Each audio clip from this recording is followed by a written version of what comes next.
चलिए स्टार्ट करें। Chapter number 7 SS post independence India,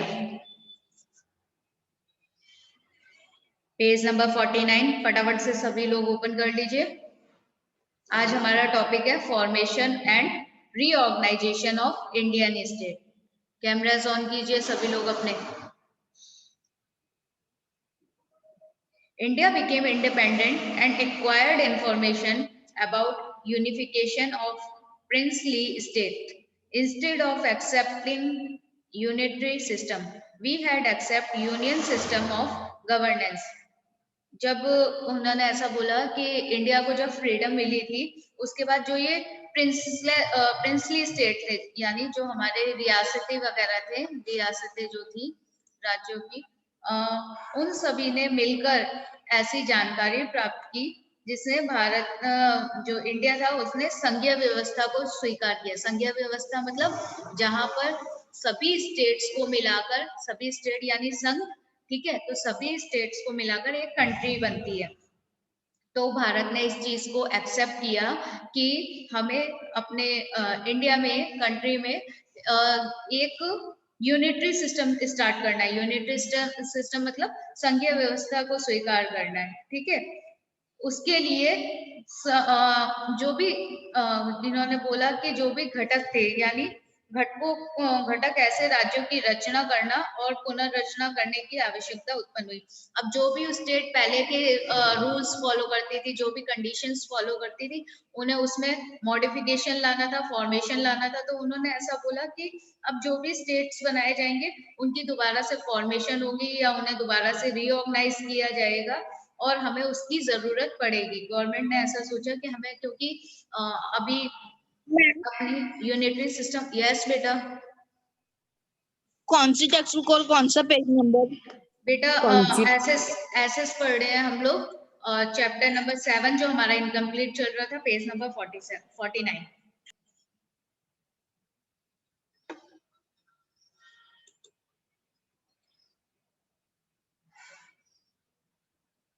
Harshita.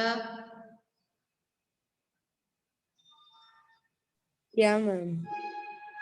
Don't send emojis. Okay.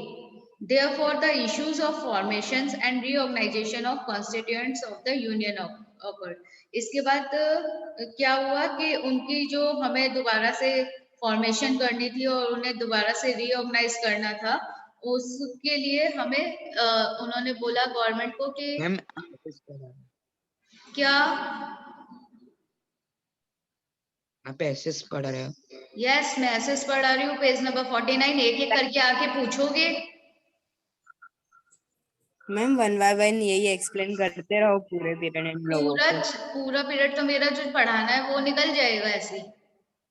हाँ वही ना, 1 बाय 1 पूछते रहते हैं कौन सी बुक और कौन सा। Okay. The erstwhile British province and princely states were divided into 4 divisions after their unification and merger. They are as follows. उसके बाद जब हमारे ब्रिटिश सरकार खत्म हो गई, पहले तो क्योंकि बिफोर फ्रीडम हम लोगों के कंट्री पे ब्रिटिश गवर्नमेंट अपना रूल करती थी, लेकिन जब हमें फ्रीडम प्राप्त हो गई तो उसके बाद जो भी ब्रिटिश के अंडर में आने वाले जो भी स्टेट्स थी, जो भी क्या बोलते हैं रियासतें थी, प्रिंसली स्टेट्स थी, उन सबको मर्ज कर दिया गया, उन सबको मिला दिया गया और इस तरीके से हमारी कंट्री को 4 पार्ट्स में डिवाइड कर दिया गया, 4 डिविजन्स में डिवाइड कर दिया गया। अब वो 4 डिविजन्स कौन कौन सी थी ये हम लोग पढ़ेंगे। क्लासिफिकेशन ऑफ स्टेट्स, यानी स्टेट्स के अकॉर्डिंग कौन कौन से वर्ग में डिवाइडेड किया गया। Class A, class B, class C, class D. Class A में कौन कौन से आते हैं? Mumbai, Assam, Andhra Pradesh, Punjab, UP, Bihar, Madras, Orissa and West Bengal were included. ये सब क्लास ए में आते थे। इसके बाद क्लास बी में आए हमारे Jammu Kashmir, Hyderabad, Mysore, Central India, Rajasthan, Saurashtra, Travancore, Kochi and Pepsu. ठीक है, जो पटियाला और ईस्ट पंजाब के स्टेट्स में आता है। इसके बाद हमारा था classification of state class C, जिसमें अजमेर, भोपाल, कुर्ग, दिल्ली, बिलासपुर, कच्छ, हिमाचल प्रदेश, त्रिपुरा, मणिपुरा एंड विद्या प्रदेश आ गए। ठीक है, और लास्ट हमारा स्टेट था क्लास डी, जिसमें अंडमान निकोबार आइलैंड इंक्लूड था। ठीक है, अब उन्होंने क्या बोला कि इस तरीके से गवर्नमेंट ने 4 पार्ट्स में हमारे कंट्री को डिवाइड कर दिया और स्टेट्स अलग अलग पार्ट्स में डिवाइड हो गए। Interestingly, states included in 4 class did not have equal state. However, they were inseparable parts of India. उसके बाद क्या हुआ कि इंडिया के जितने भी स्टेट थे वहां पर नहीं, एक्चुअली क्या था कि जितने भी ये भारतीय संघ थे, जो भी हमारे ये यूनिटी स्टेट थी, ये सब अलग अलग पार्ट्स में डिवाइड हो गई। ठीक है, इन्हें 4 पार्ट्स में डिवाइड करके रखा गया, लेकिन इसमें सभी स्टेट्स एक बराबर नहीं थी। आपने देखा ना क्लास ए में कितने सारे स्टेट्स आती है, क्लास बी में कितनी सारी स्टेट्स है, धीरे धीरे करके सी और डी में केवल अंडमान निकोबार रह गया। तो इसलिए उन्होंने बोला कि ये जो 4 भागों में राज्यों का दर्जा किया गया था या डिवाइड किया गया था, ये एक समान नहीं था, अलग अलग पार्ट्स में था। ठीक है,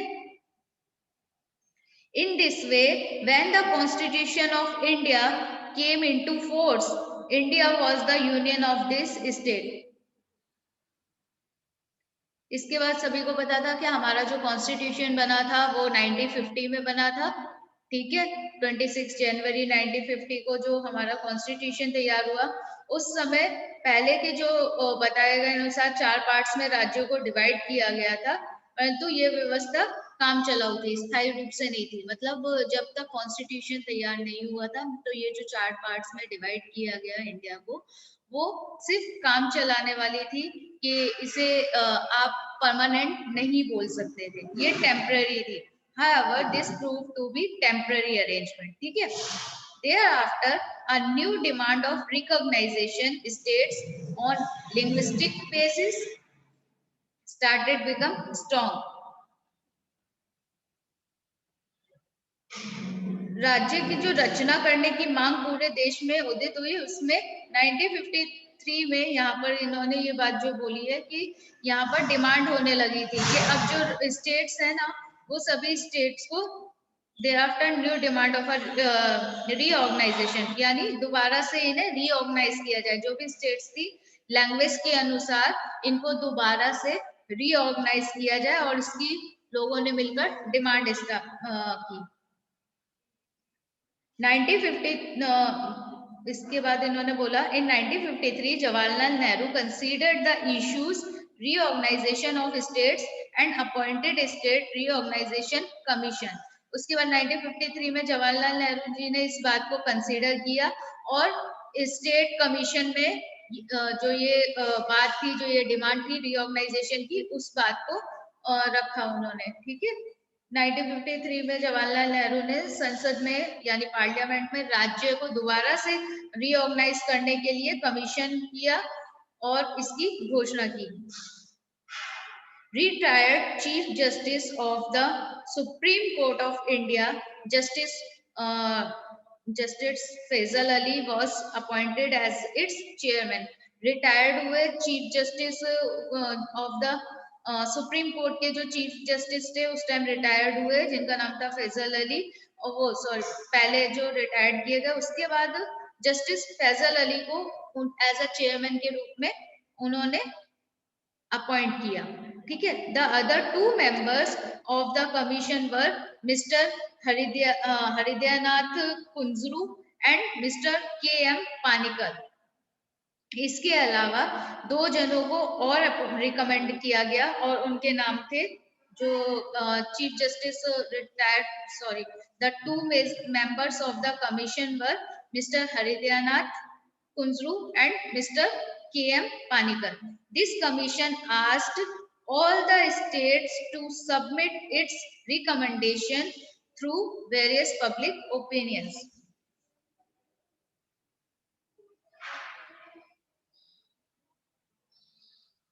जो रीऑर्गेनाइजेशन कमीशन देश में चालू किया गया, उसमें जितने भी ये दोबारा से स्टार्ट हुआ था, इसमें लोग ये चाहते थे कि जो लोग नहीं, ये जो कमीशन बनाया गया, इसमें जो भी हमारे जस्टिस थे, उन्होंने ये चाहा कि हमें लोगों की ओपिनियन पता चले, क्या क्या उनकी ओपिनियन है। तो उसके लिए लोगों की ओपिनियन, लोगों के जो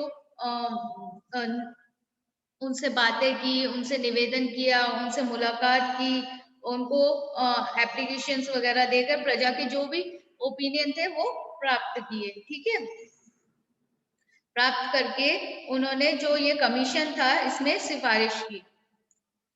यस, इसके बाद उन्होंने क्या किया, recommendation through various public opinions, views, उनके क्या क्या व्यूज थे, उनको पोस्टल इंटरेक्शन किया, यानी उनसे डायरेक्ट हर प्रजा के या जनता से तो नहीं मिल सकते थे, तो उन्होंने जितनों से मिल सकते थे उतना मिले, और उसके बाद बाकियों को बाय पोस्ट के थ्रू उनके ओपिनियंस जानने की कोशिश की। Above all, bilingual Mumbai states was reformed, in which Maharashtra, Gujarat and Saurashtra were included, and Mumbai was made as the capital of this state. उसके बाद क्या हुआ, उन्होंने इस तरीके से ये कमीशन में सिफारिश की। उसके बाद बायलिंगुअल मुंबई को बायलिंगुअल स्टेट्स बनाया, जिसमें महाराष्ट्र, गुजरात, सौराष्ट्र जो भी स्टेट्स होंगे, उनकी राजधानी जो थी वो, आपको पता है ना, महाराष्ट्र की कैपिटल मुंबई है। तो बाद में उन्होंने इन सभी को मिलाया, इन सभी की स्टेट्स में जो कैपिटल थी वो मुंबई को बनाया। ठीक है, ऐसा उन्होंने डिसीजन लिया। इसके बाद उन्होंने बोला कि Mumbai was made as a capital of this state. Finally, a bill making changes in the constitution and reorganization states was passed the implemented from 1956. 1956 से इस कानून को पास कराया गया, और इन सभी सिफारिशों के साथ जो हमारी लोकसभा थी, या जो भी हमारी जिसमें ये बिल पास किया था लोकसभा और राज्यसभा में, मंजूर होने के लिए राष्ट्रपति जी की जो परमिशन लेनी पड़ती है, जो उनको इम्प्लीमेंट करने के लिए परमिशन चाहिए होती है, वो परमिशन हमें 1956 में मिली। ठीक है, तो इस तरीके से यहाँ पर उन्होंने क्या किया, लोगों की ओपिनियन ली, लोगों की ओपिनियन लेने के बाद पार्लियामेंट में इस कमीशन को रखा, जो बिल पास करवाया, और उसमें जो हमारे प्रेसिडेंट थे उनकी परमिशन ली 1956 में, और इस बिल को पास करवा के ये एक कॉन्स्टिट्यूशन में कानून बना दिया। क्लियर? यस। चलिए, इसके बाद आगे बढ़ते हैं। The old classification of the states as class A, B, C and D was dissolve. अब जो मैंने यहाँ पर शुरू में बताया कि क्लासिफिकेशन 4 पार्ट्स में डिवाइड किया गया, ए, बी, सी, डी, और इसको बाद में उन्होंने डिसॉल्व कर दिया, क्योंकि बोला था it is not a permanent, it's only a temporary. तो उस टेम्पररी को खत्म कर दिया गया और उसे डिसॉल्व कर दिया गया। Amendments were made in first appendix of the Indian Constitution and in place of the earlier classification. 2 parts were formed comprising of the Constitution states and Union territories.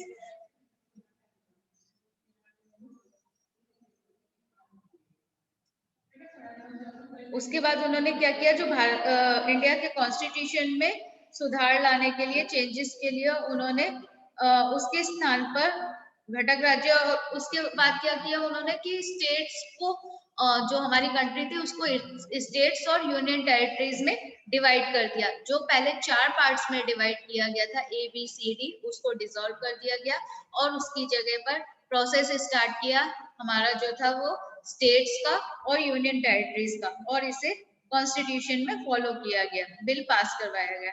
ठीक है, इस तरीके से इंडिया को 2 पार्ट्स में डिवाइड किया गया, हमारे स्टेट्स एंड हमारे यूनियन टेरिटरीज।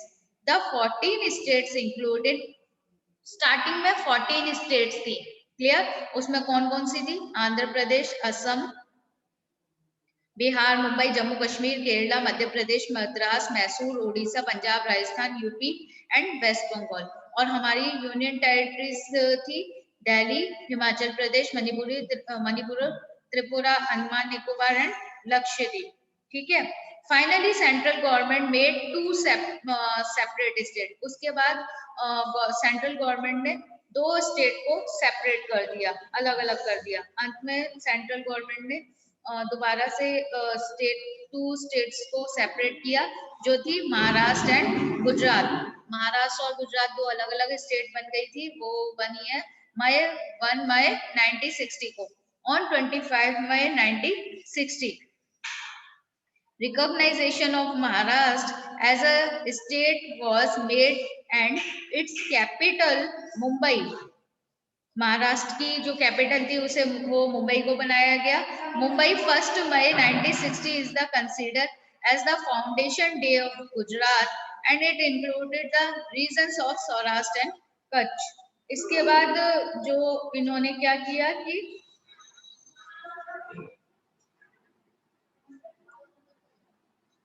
महाराष्ट्र की जो कैपिटल थी उस वो मुंबई को निश्चित किया। सौराष्ट्र और कच्छ सहित गुजरात नया राज्य बना। ठीक है, ये बना 1 मई 1960 को और इस दिन गुजरात के स्थापना दिवस के रूप में मनाया जाता है। याद रख लेना, इस बात को 1 वर्ड्स में पूछा जा सकता है कि जो हमारा गुजरात के एस्टेब्लिशिंग डेट कौन सी है, तो वो है 1 मई 1960 में। 1 मई 1960 में गुजरात के अंदर सौराष्ट्र और कच्छ को मिलाकर इसे एक स्टेट बना दिया गया। ठीक है। Assam, Meghalaya, Manipur, Tripura, Arunachal Pradesh, Mizoram and Nagaland were recognised as a land of 7 sisters. ये 7 सिस्टर जो आपकी ईस्ट में मानी जाती हैं, ये 7 सिस्टर्स स्टेट्स के नाम याद रख लेना। ये आपकी ईस्ट की 7 सिस्टर के नाम से जाना जाता है, land of 7 sisters. There was always a continuous demand for formation of a separate small states from a bigger state in the year 2000। इसके अलावा हमारे अब कंट्री में जो है वो आए दिन डिमांड्स होती रही कि जो बड़े बड़े स्टेट्स थे वो अब अपनी पहचान बनाना चाहते थे और इसके लिए वो सेपरेट होना चाहते थे। बड़ी जो स्टेट्स थी उनसे सेपरेट होना चाहते थे। हमने स्टार्टिंग में पढ़ा कि हमारे पास 14 स्टेट्स जब रिफॉर्म किया गया, रिऑर्गेनाइजेशन किया गया, उस पीरियड में केवल 14 स्टेट्स बनाई गई थी। आज की डेट में टोटल स्टेट्स कितनी है? 28 29। ठीक है, तो 29 स्टेट्स जो हमारी अब बनी है, तो उन्होंने ऐसा बोला कि जितनी भी बड़ी बड़ी स्टेट्स थी वो अब अपनी डिमांड करने लगी थी अपना सेपरेट होने के लिए। तो फिर वो धीरे धीरे स्मॉल स्टेट्स में सेपरेट होने लगी और ये 2000 से चलता आ रहा है। झारखंड की राजधानी जो थी वो रांची बनी, वो separated from Bihar.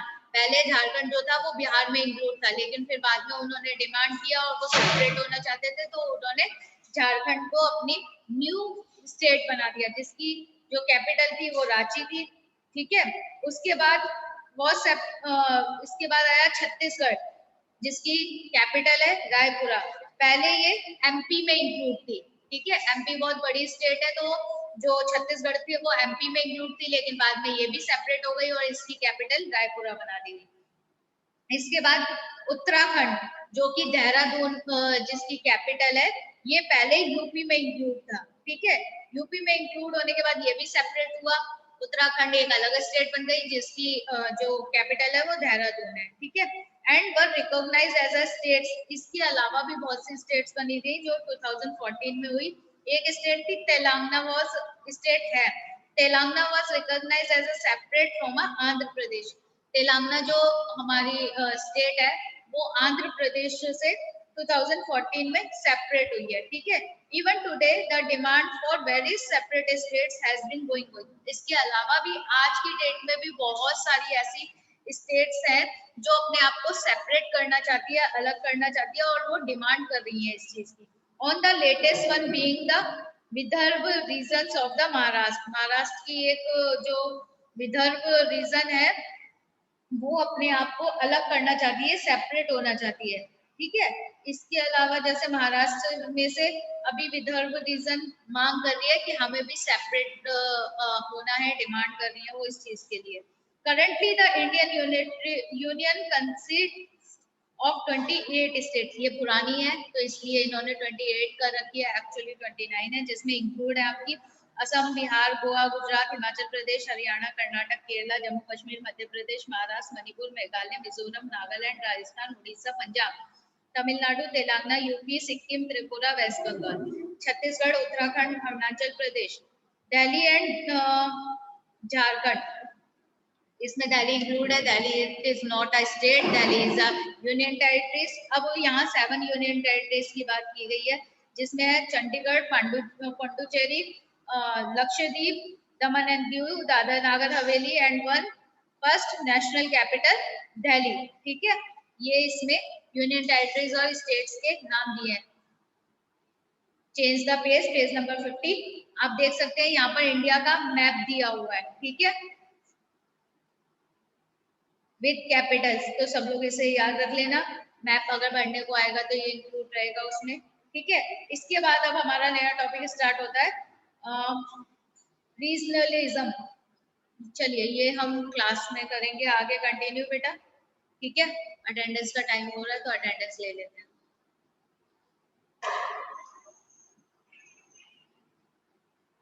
Ivan, present ma'am. Harshita, present ma'am. Harshika, present ma'am. Jay, Jay, present ma'am. Keshav, present ma'am. Present, ma'am. Nidhi, present ma'am. Nitin, Present, ma'am. Shashank, Present, ma'am. Nitin Yadav,